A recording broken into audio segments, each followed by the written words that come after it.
Assalamualaikum warahmatullahi wabarakatuh. Selamat siang kepada Ibu Dea, Ibu Maya, dan juga teman-teman sekalian. Kami di sini kelompok A akan mempresentasikan mengenai salah satu bakteri, yaitu bakteri Rhizobium leguminosaurum. Jadi pertama diawali dengan perkenalan anggota kelompok kami. Yang pertama dari saya sendiri, yaitu saya sendiri Muhammad Hadi Broto dengan NIM 145200002. Saya Zaki Gaisani, NIM 145211.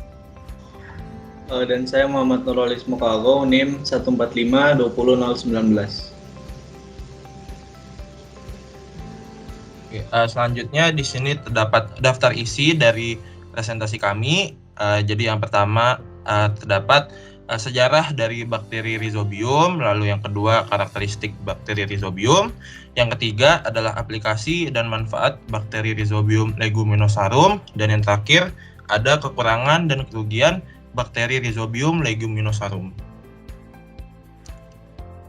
Oke, selanjutnya akan dijelaskan mengenai sejarah bakteri Rhizobium. Tapi sebelum itu mungkin kita harus tahu dahulu apa sih sebenarnya bakteri Rhizobium itu. Bakteri Rhizobium merupakan mikroba tanah yang mampu mengikat nitrogen bebas di udara menjadi amonia atau NH3 yang akan diubah menjadi asam amino yang selanjutnya menjadi senyawa nitrogen yang diperlukan tanaman untuk tumbuh dan berkembang. Nah, mungkin kita sudah mengenal ya proses pengikatan nitrogen di udara ini menjadi amonia dan menjadi asam amino di dalam tanah ini dengan nama fiksasi nitrogen. Nah, selanjutnya spesies Rhizobia yang pertama yang diketahui, Rhizobium leguminosaurum, diidentifikasi dan ditemukan pertama kali pada tahun 1889. Selanjutnya, semua spesies Rhizobia yang ditemukan ditempatkan dalam genus Rhizobium. Nah, setelah kita mengetahui apa itu mikroba atau bakteri Rhizobium itu, nah selanjutnya nih kita juga ada sejarah dari pertama kalinya ditemukan bakteri tersebut. Nah, jadi untuk ratusan tahun, para petani dan perkebunan menyadari bahwa menanam tanaman dengan familia legume, yaitu tanaman kacang-kacangan atau polong-polongan seperti kacang kedelai, dapat membuat tanaman lain tumbuh subur. Nah, jadi sebagai contoh, jika kita menanam tanaman legume tadi bersebelahan atau berbarengan dengan suatu tanaman lain, itu terbukti bahwa tanaman lain itu akan tumbuh lebih subur dan lebih baik dibandingkan jika tidak ditanami bersebelahan atau berbarengan dengan tanaman legume tersebut. Nah, tetapi mereka tidak tahu alasannya mengapa. Kemudian orang-orang menyadari nih bahwa tanaman legum dapat mengisi ulang kandungan nitrogen di dalam tanah, tetapi tidak tahu bagaimana nitrogen dari atmosfer dapat diubah menjadi amonium oleh legum itu. Jadi setelah itu ditemukan bahwa memang nitrogen itu membuat tanah itu menjadi subur. Nah, ditemukan juga bahwa ternyata tanaman legum ini bisa mengisi ulang atau mungkin mereproduksi nitrogen di dalam tanah itu. Jadi tanaman-tanaman yang ditanam di sebelahnya itu menjadi lebih subur. Nah, tetapi belum tahu tuh bagaimana yang seperti kita tahu nitrogen itu kebanyakan kan di atmosfer ya. Itu dapat diubah menjadi amonium yang ada di dalam tanah oleh legum sampai dilakukan penelitian pada abad ke-19 oleh Hermann Hellriegel. Nah, jadi di sebelah kiri ini adalah foto beliau, seorang ahli kimia pertanian Jerman yang terkenal, menemukan bahwa tanaman polong-polongan mengambil nitrogen atmosfer dan mengisi kembali amonium di dalam tanah melalui proses yang sekarang dikenal sebagai fiksasi nitrogen. Seperti tadi sebelumnya dijelaskan, ia menemukan juga bahwa bintil pada akar legum merupakan tempat berlangsungnya fiksasi nitrogen.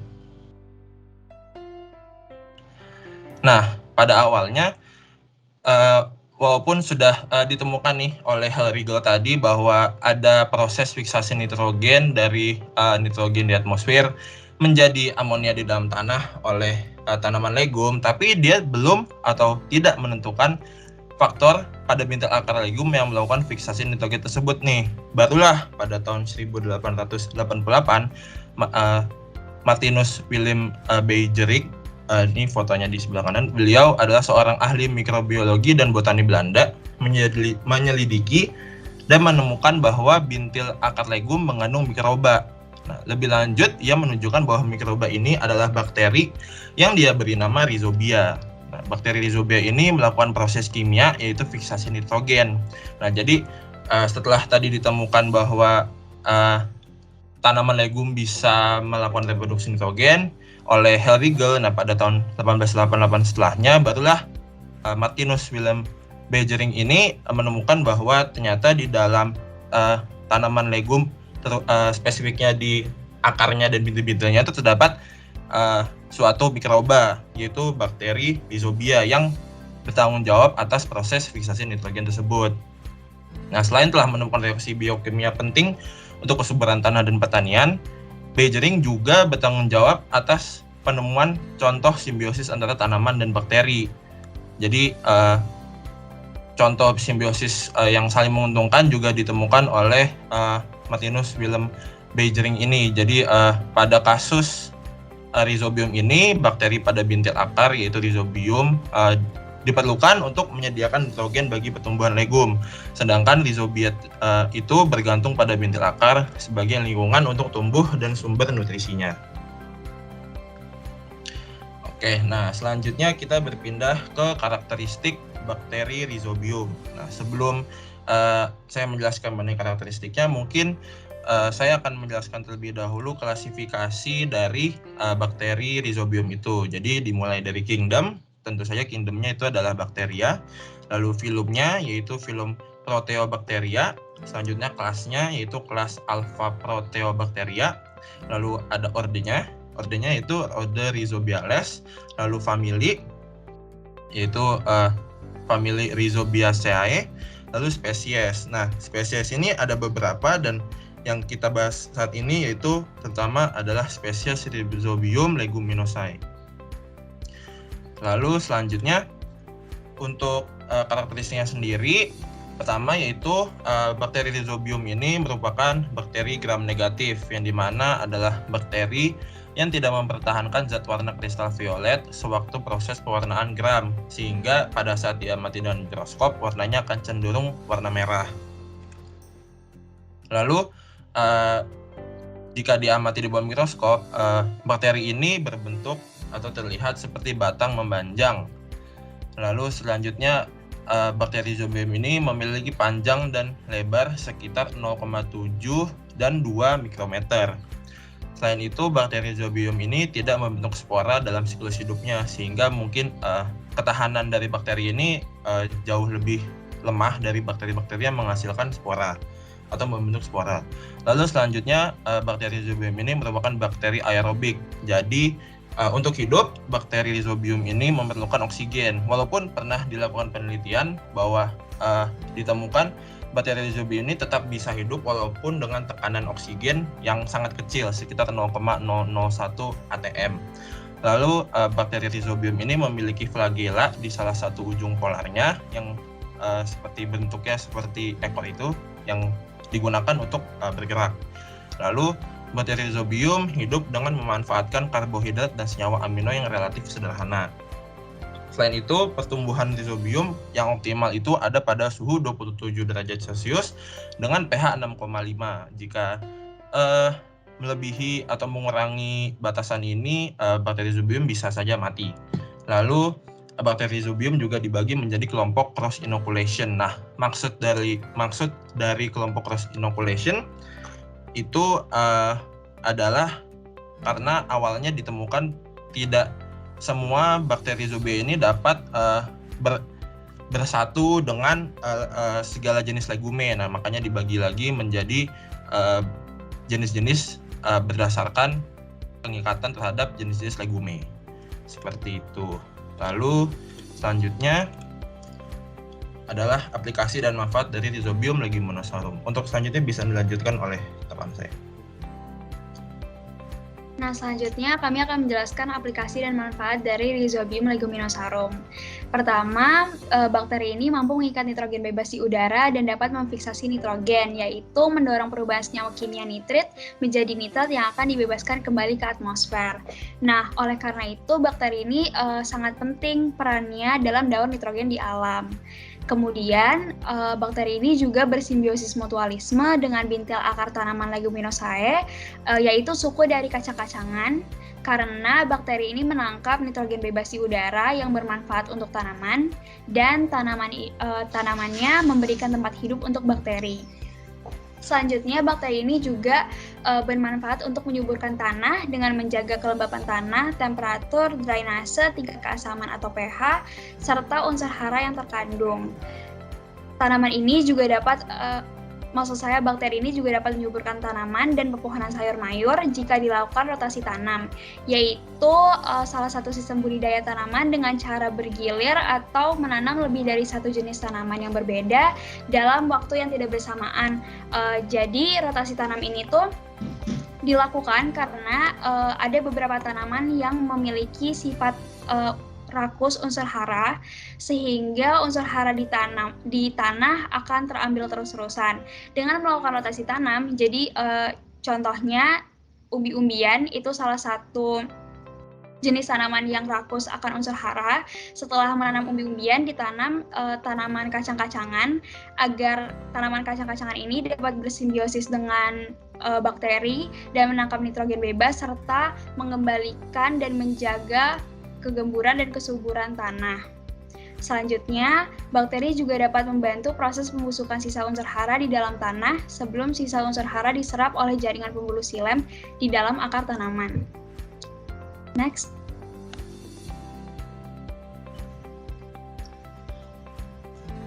Nah, seperti yang sudah disinggung tadi, di sini ada daur nitrogen dan yang mencakup proses fiksasi nitrogen. Pertama, nitrogen di udara atau NN2 itu diikat oleh bakteri fiksasi nitrogen yang bersimbiosis dengan bintil akar. Dan diikat juga oleh bakteri fiksasi nitrogen, kemudian diamonifikasi atau dirubah menjadi amonium, yaitu NH4+. Kemudian oleh bakteri nitrifikasi, dilakukan nitrifikasi menjadi nitrit, yaitu NO2-, yang dilanjutkan menjadi nitrat, NO3-. Nah, dari nitrat ini, oleh bakteri denitrifikasi itu dilepaskan kembali ke atmosfer menjadi nitrogen di udara atau NN2, tapi sebagian ada yang diasimilasi ke tumbuhan. Dari tumbuhan, ada dekomposer berupa fungi, bakteri aerob atau anaerob yang melakukan amonifikasi kembali menjadi amonium atau NH4+. Lanjut.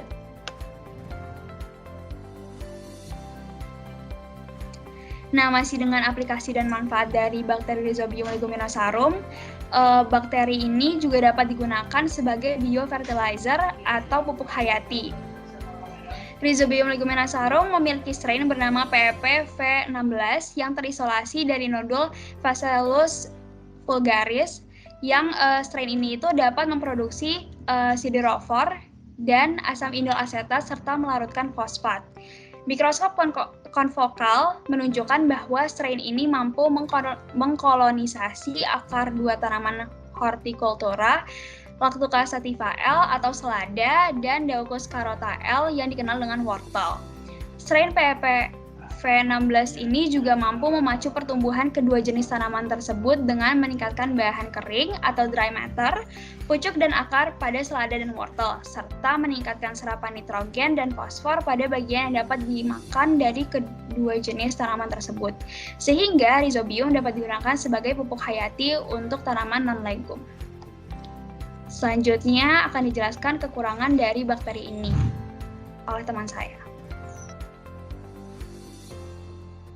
Baik, berikut merupakan kekurangan dari Rhizobium leguminosarum. Nah, organisme Rhizobium di dalam tanah itu dapat mengenali, kemudian juga menyerang akar tanaman inangnya yang spesifik. Nah, kemudian dia memasuki jaringan tanaman dan membentuk nodul pada akar. Nah, proses ini menyebabkan bakteri kehilangan banyak kehidupan bebasnya. Jadi, beberapa ada juga mikroba lain yang berada pada akar tanaman tersebut terganggu atau terinvasi akibat adanya penimbulan nodul pada tanaman. Nodul atau bintil ini adalah jaringan pembengkakan kecil pada sistem akar kacang-kacangan sebagai tempat hidup Rhizobia. Nah, nodul ini mengeluarkan sinyal dalam bentuk molekul organik yang disebut flavonoid. Nah, dari tanaman berkomunikasi dengan rhizobia tersebut. Bisa dilanjut.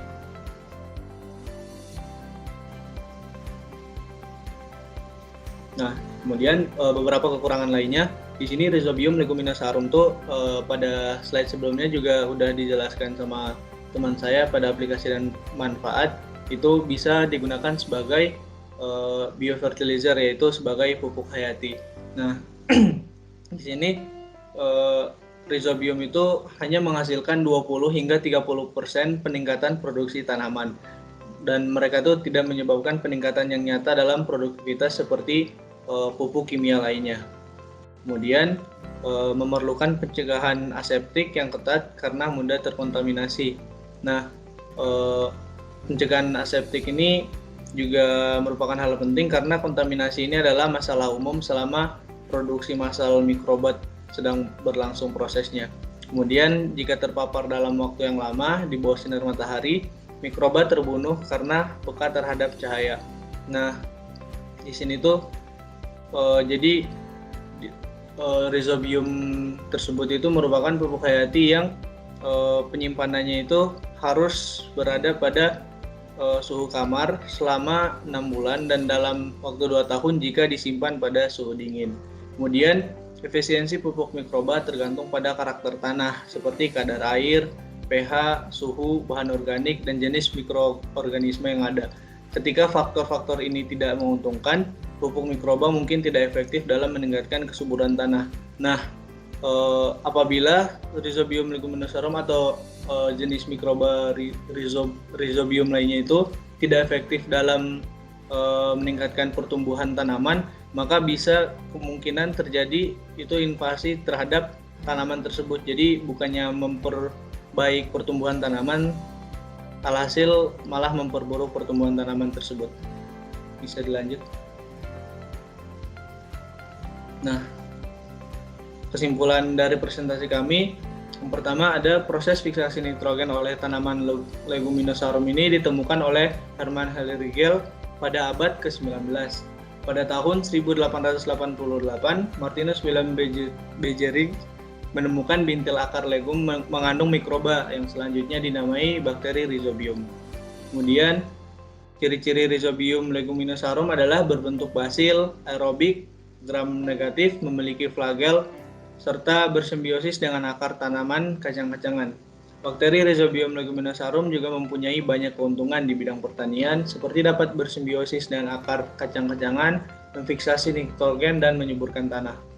Tak hanya itu, bakteri Rhizobium juga dapat dijadikan biofertilizer atau disebut dengan pupuk hayati. Bakteri Rhizobium dapat menyerang akar tanaman inangnya yang spesifik, memasuki jaringan tanaman, dan membentuk nodul pada akar. Proses ini menyebabkan bakteri kehilangan banyak kehidupan bebasnya. Sekian dari kelompok kami. Jika ada salah dan kata, mohon dimaafkan, dan ini adalah sumber-sumber dari pemaparan kami. Mohon maaf apabila ada salah kata. Sekian dari kami. Terima kasih. Terima kasih. Terima kasih.